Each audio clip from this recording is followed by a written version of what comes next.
உம்மை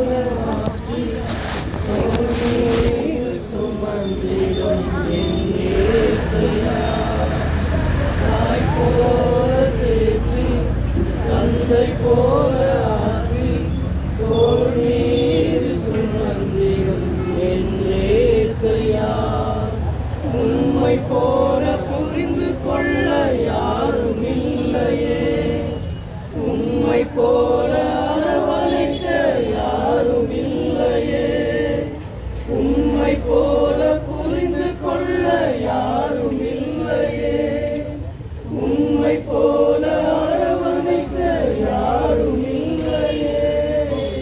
நீ போதும் என் வாழ்விலே ஏசையா, நீ போதும் என் வாழ்விலே. மழை போல துன்பம் என்னை சூழும் போது அதை பனி போல உருகிட செய்பவரே. மழை போல துன்பம் என்னை சூழும் போது அதை பனி போல உருகிட செய்பவரே. கண்மணி போல் என்னை காப்பவரே, உள்ளங்கையில் பொறிந்தென்னை நினைப்பவரே. கண்மணி போல் என்னை காப்பவரே, உள்ளங்கையில் பொறிந்தென்னை நினைப்பவரே. நீர் போதும் என் வாழ்விலே ஏசையா, நீர் போதும் என் வாழ்விலே. பலவீன நேரம் என் கிருபை உனக்கு போதும், உன் பலவீனத்தில் தருவேன் என்று. பலவீன நேரம் என் கிருபை உனக்கு போதும், என் பலவீனத்தில் பலன் தருவேன். நிழல் போல என் வாழ்வில் வருபவரே, விலகாமல் துணை நின்று காப்பவரே. நிழல் போல என் வாழ்வில் வருபவரே, விலகாமல் துணை நின்று காப்பவரே. நீர் போதும் என் வாழ்விலே ஏசையா, நீர் போதும் என் வாழ்விலே. தாய் போல போற்றி தங்கை போல ஆற்றி தோள் மீது சுமந்திடும் என் ஏசையா.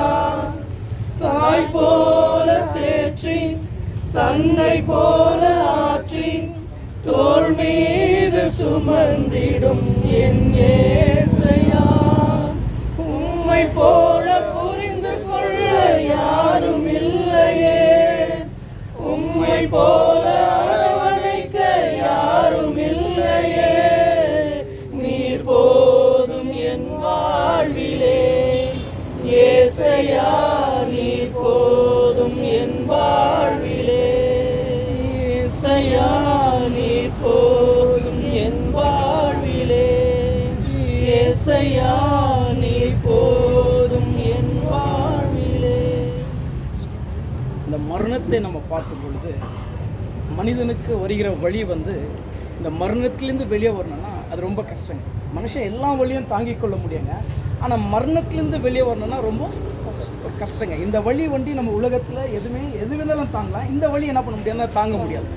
அப்போ இந்த வழின்றது எங்கே உருவாக்கப்பட்டுச்சு அப்படின்னு நம்ம பார்க்கும்போது ஆதியாகமம் 2ஆம் அதிகாரம் 7ஆம் வசனத்தில் தேவன் மனுஷனை மண்ணினால் உருவாக்கி அவனுக்கு ஜீவ சாவசத்தை ஊதி அவனை மனுஷனாக என்ன பண்ணுறாருன்னா உருவாக்குறாங்க. அப்போது ஆதியாகமம் 2ஆம் அதிகாரம் 17ஆம் வசனத்தில் என்ன சொல்கிறாருன்னா, நன்மையும் தூய்மையும் அறியத்தக்கதாக விருட்சத்தின் கனியை நீ சாப்பிடுகிற நாளிலே சாகவே சாவா என்று வேதவசனம் நமக்கு அழகாய் சொல்லுகிறதுங்க. அதே வண்ணமாக ஆதாம் தன் கொடுக்கப்பட்ட அந்த தோழியும் அவள் இருவரும் சேர்ந்து தவறு சேர்ந்ததுனால மரணத்திற்குள்ளாக கடந்து போனாங்க. இந்த மரணத்திற்குள்ளாக கடந்து போன நமக்கு 1 தெசலோனிக்கேயருக்கு 4ஆம் அதிகாரம் 13ஆம் வசனத்தில் என்ன சொல்கிறார்னா, மற்றவர்கள் துக்கித்து அழுகிறதை போல நீங்கள் துக்கித்து என்ன பண்ணாதீங்க, அழாதீர்கள் என்று சொல்றாங்க. 1 தெசலோனிக்கே அதே 4ஆம் அதிகாரம் 14ஆம் வசனத்துல என்ன சொல்றாருன்னா, இயேசு கிறிஸ்து மரித்து உயிர்த்தெழுந்தார் என்று உங்களுக்கு என்ன இருக்குதுங்க, விசுவாசம் இருக்கிறதை போல மரித்தவர்களும் இயேசு கிறிஸ்துடைய வருகையில அந்த உயிர்த்தெழுதை காண்பார்கள் என்று என்ன இருக்குதுங்க, வேதவசனம் நமக்கு கொடுக்கப்பட்டிருக்குதுங்க. ஆதாமுக்குள் எல்லாரும் மரிக்கிறதை போல 1 கொரிந்தியர் 15:22 சொல்லுகிற ஒண்ணுமாய் ஆதாமுக்குள் எல்லாரும் மரிக்கிறதை போல கிறிஸ்துவுக்குள்ளாக என்ன பண்ண போறாங்க, எல்லாரும் உயிர்ப்பிக்கப்பட போறாங்க. அதனால அருமையான அம்மா இன்று தினத்தில் என்ன இருக்காங்க, நித்திரைக்குள்ளாக கடந்து போயிருக்காங்க. இன்று அம்மா போயிருக்காங்க, நாளைக்கு நம்மளும் அங்க போக வேண்டியதா இருக்குதுங்க. அதனால இது எல்லாருடைய வாழ்க்கையிலும் கடந்து வந்து போகிற விஷயங்க. ஆனால் இயேசு கிறிஸ்து வரும் பொழுது நிச்சயமாகவே அருமையான தாயரை நம்ம பார்ப்போம் என்ற அந்த விசுவாசத்தோடு இந்த ஆராதனைகள் நம்ம செய்து முடிப்போங்க. ஒரு பாடலை பாடி ஜெபத்திற்குள் கடந்து செல்வோம்.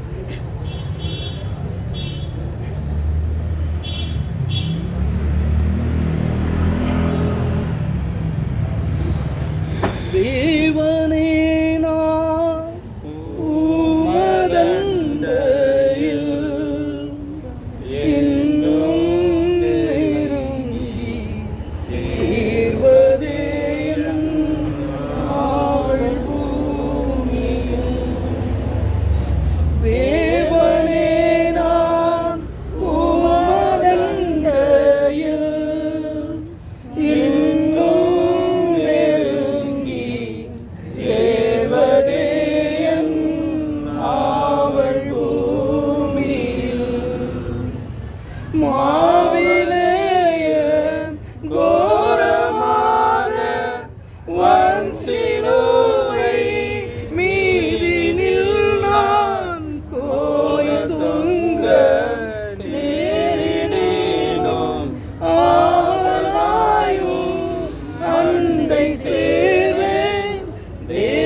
நாட்டுவேனே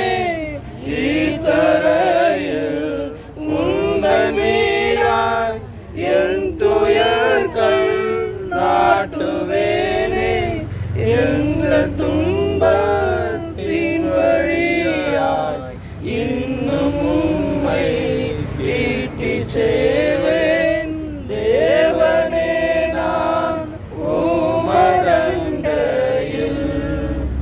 இன்னும் நெருங்கி சேவதே என் ஆவல் பூமியில். நம்ம எல்லோரும் ஜெபிப்போம். நம்ம இதில் இருக்க கிருஷ்ணராஜன்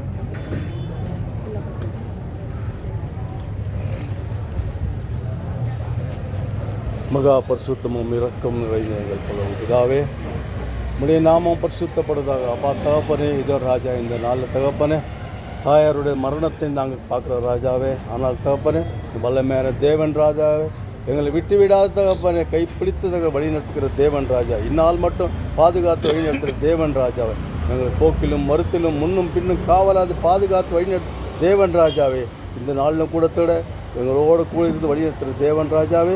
இதோ ராஜா, தாயாரை தகப்பனே கூடவே இருந்து தகப்பனே வழிநடத்தி கொண்டு போகிற தேவன் ராஜாவே, நீ கைவிடாத தேவன் ராஜாவே, நீ வரும்போது தகப்பனே மீண்டுமாக தாயாரை எழுப்பி தகப்பனே உங்களுடைய பரிசுத்தமான நாமத்தில் அவங்கள பரிசுத்தப்படுத்தி தூய்மையாக்கி பலப்படுத்தும் ராஜாவே. நீங்கள் பரிசுத்தராக இருக்கிறது போல நாங்கள் பரிசுத்தராக வேண்டும் என்று தகப்பனே உங்களுடைய பரிசுத்தமான ஓய்வு நாளத்திலிருந்து எங்களை பாதுகாத்து வழிநடத்துகிற தகப்பனே, அந்த பரிசுத்தமான நாள் தகப்பனே தாயார் தகப்பனே அனுதினமும் கடைப்பிடித்து வந்தாங்க தகப்பனே. இந்நாள் மட்டும் தகப்பனே கடைப்பிடித்து வந்ததுக்காக நன்றி ராஜா. அவளை கொண்டு போய் தகப்பனே நம்ம சமூகத்தில் சேர்த்து ராஜா, மீண்டுமாக தகப்பனே நீ வந்து அவங்களை எழுப்பி ஆசீர்வாதத்தை பலப்படுத்தி எல்லார் கண்களும் காணும்படி அவங்களுக்கு உதவி செய்ய வேண்டும் என்று ரட்சகரும் மீட்பருமாக மதுரனாக இயேசு கிறிஸ்து மூலம் ஜெபிக்கிறோம் எங்கள் ஜீவனும் பரிசுத்தமுள்ள நல்ல பிதாவே, ஆமென். பரலோகத்திற்கு எங்கள் பிதாவே, நீ நாமம் பரிசுத்தப்படுவதாக. இந்த ராஜ்யம் வருக, இந்த சித்தம் பரலோகத்தில் செய்யப்படுவது போல உலகத்திலும் செய்யப்படுவதாக. எங்கள் அனுதின உணவை எங்களுக்கு இன்றளித்தருளும். எங்களுக்கு தீமை செய்தவளை நாங்கள் பொறுப்பது போல எங்கள் பாவங்களை பொறுத்தள்ளும். எங்களை சோதனை விடாது எங்களை தீமை ரசித்துக் கொள்ளும். ஆமென்.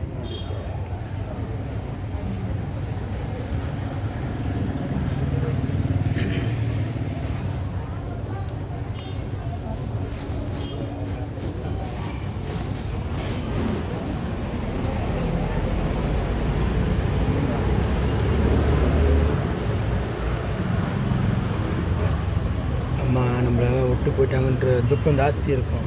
ஆனால் அம்மாவுக்கு இதுக்கப்புறம் வலி இல்லை, வேதனை இல்லை, நோவு இல்லை. அம்மா நிம்மதியாக தூங்கி நிற்கிறாங்க. சரியா? அம்மா பார்க்கும்போது லாஸ்ட் டைம் உடம்பு சரியில்லைப்பா, ரொம்ப சுஸ்தாகுது, நடக்கிறது கூட அவளைப்பா, உட்காரத்துக்கு மட்டும் எழுந்திக்குது அம்மாட்டேன்னு சொன்னாங்க. அந்த வலியெல்லாம் எடுத்துட்டார் இப்போ தேவன். இப்போ அம்மாவுக்கு ஒரு நல்ல தூக்கத்தை கொடுத்துக்கிறாரு. இயேசு சாமி எப்படி மறித்து உயிர்த்தெழுந்தாரோ அதே போல் எல்லோரும் உயிர்த்தெழுந்து வரும்போது அம்மாவை நம்ம முகமாக பார்க்கணும். கொஞ்ச நாள் தான். இன்றைக்கி அம்மா தூங்கி நிற்கிறாங்க, அவ்வளோதான். அப்படின்றதான் அம்மாவுக்கு தெரியும், வேறு எதுவுமே தெரியாதுங்க.